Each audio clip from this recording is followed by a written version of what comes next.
الله أكبر.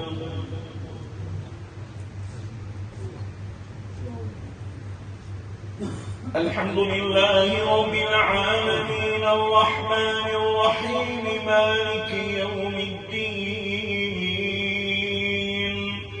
إياك نعبد وإياك نستعين. اهدنا الصراط المستقيم صراط الذين أنعمت عليهم غير المغضوب عليهم ولا الضالين.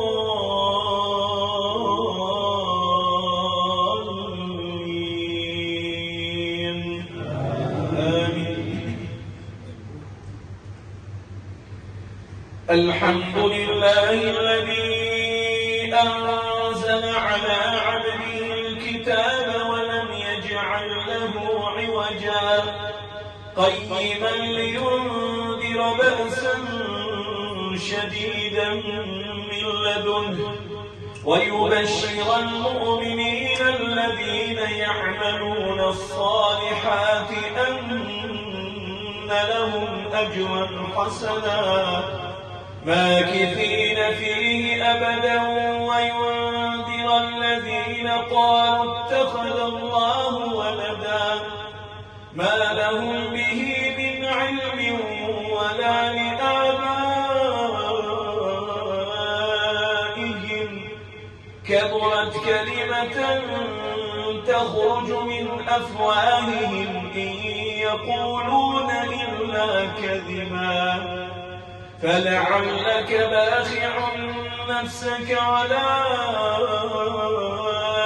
آثارهم إن لم يؤمنوا بهذا الحديث أسفا إنا جعلنا ما على الأرض زينة لها لنبلوهم أيهم أحسن عملا وإنا لجاعلون ما عليها صعيدا جرزا. أم حسبت أن أصحاب الكهف والرقيم كانوا من آياتنا عجبا إذ أوى الفتية إلى الكهف فقالوا ربنا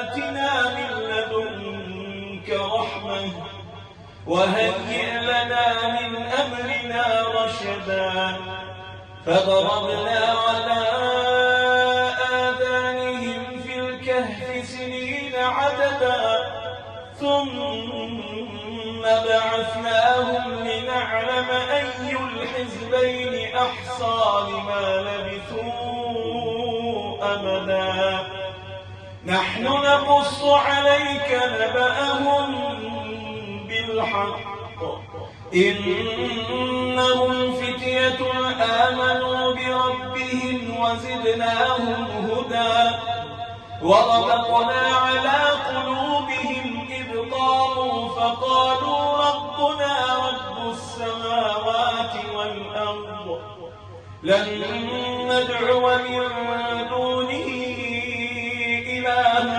لقد قلنا إذا شططا هؤلاء